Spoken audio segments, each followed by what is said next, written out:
But anyways, for those who don't know me, my name is Kurt Larson, and I'm the Keeper of the Flame. Now you may be saying, why are you the Keeper of the Flame?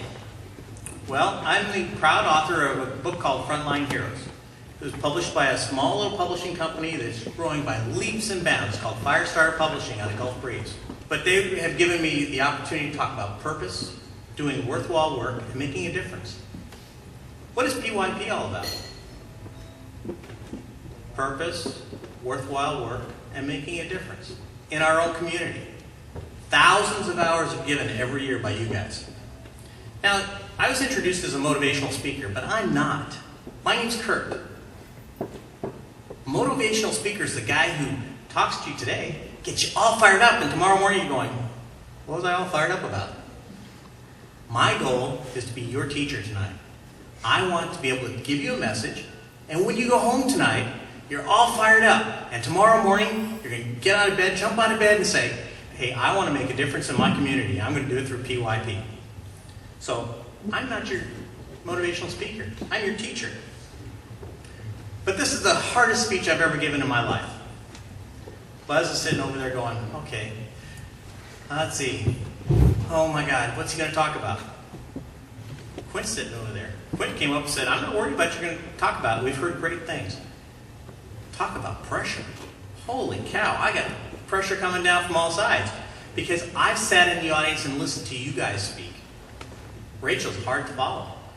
Buzz is hard to follow. Quint's even harder to follow. So this is the hardest speech I've ever given, but we're not going to talk about things you learned in LDI. We're not going to talk about the we, they. We're not going to talk about what you permit, you promote. We're going to talk about passion. Anybody know what that is? So quiet out there. Is the tryptophan picking in now? Everybody asleep? Okay, so it wasn't a turkey dinner. I saw bones on my ticket, fish bones or something. But the buzzwords, okay? I belong to a group called, well, I won't tell you the name. I'll let you figure it out because Jay Leno and David Letterman love to pick on this group. But it looked for leaders. And who is a leader?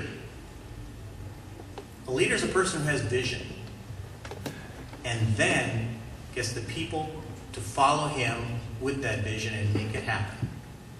Because without those people following, that vision makes him a visionary, not a leader.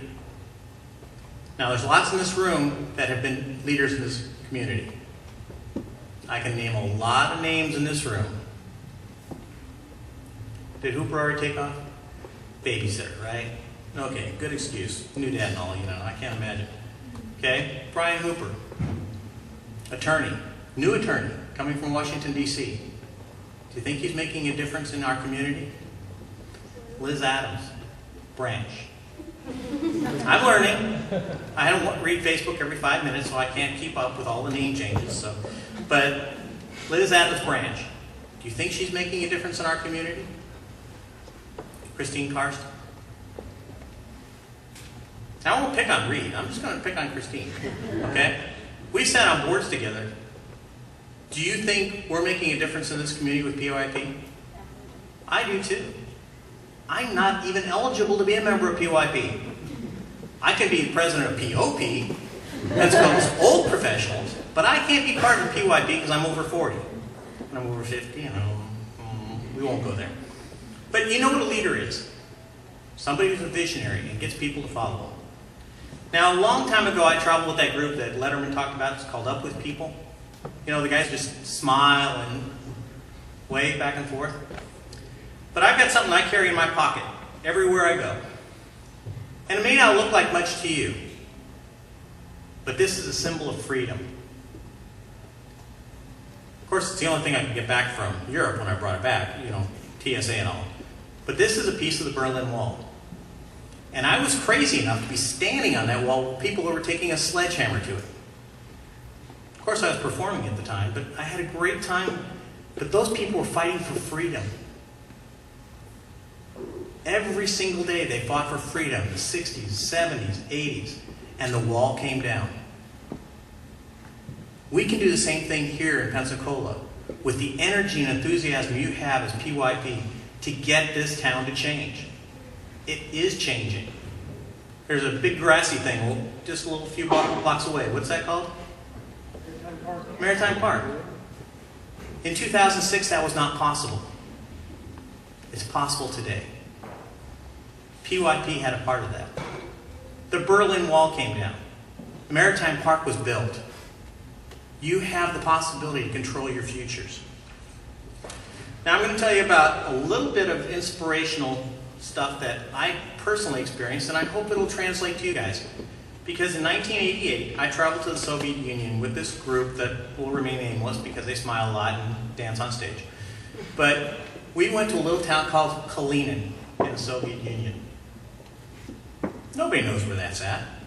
The town's even changed its name since the Soviet Union became Russia, Ukraine, and all the other names that went with it. But in this little town, we were invited into a home. 10 of us out of 150 were invited to the home. We had our wonderful black-suited escorts that had submachine guns under their arms, you know. But this family opened up their entire house. And we walked in, 10 of us, and we overtook the entire house. Give you an idea how small the place was? But when we walked in, we looked at the walls, and the wood paneling was real wood that was nailed up, board by board. And they had another room that had a dining room table, 4x6 dining room table. It was covered in a beautifully embroidered tablecloth and had the most lavish, how should I put this? It had more food than I've ever seen in my life, even in some of the best restaurants in the world. These people put 6 months of their wages into the food for 10 people to come visit them. They'd never seen a Westerner. They'd never seen an American. You don't see Americans in the Soviet Union.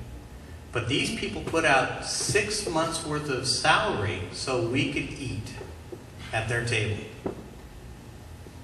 Now, we didn't know, but I've been in contact with the 5-year-old who is now 30 years old. He now lives in Paris, France. But at the time, his father was arrested because they showed us what the Soviet Union had. The food, the tradition, all the great things that went on in the Soviet Union. And he thought he was really helping his country. He was arrested the next day.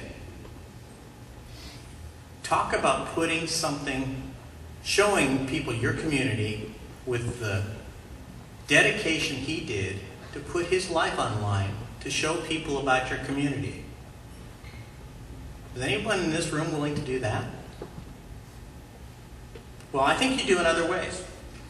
You don't have to show it by going to jail. We show it in other ways. Let's go back to passion. Anybody heard of a little guy who hit out of the tee box and into the woods just recently? Okay. What was his passion? Golf. How long has he played that? Well, he's played since he was 6 years old, so I'm not going to figure out how old he is. But to play golf since you're 6 years old and to be at that level of competition, you have to be passionate about that sport. Now, the story goes that this young man hits into the woods. Did you watch his opponent? Did you watch his opponent? Now, passion had to overcome Bubba Watson because he's thinking, oh my God, I've hit it into the rough. I've hit it into the woods. I may not recover. Second hole of the playoff. But his opponent, seizing the opportunity, hits it right down the center of the fairway. Do you think he had the game in the bag? Look at his face if you ever see the video replay of it. He had that game in the bag, but his focus cracked. Pensacola's focus has always been on Pensacola and not as a regional powerhouse. Now we're becoming a regional powerhouse. But that opponent, his focus cracked. And what did he do on the next hit? He shanked it, hit shy of the green.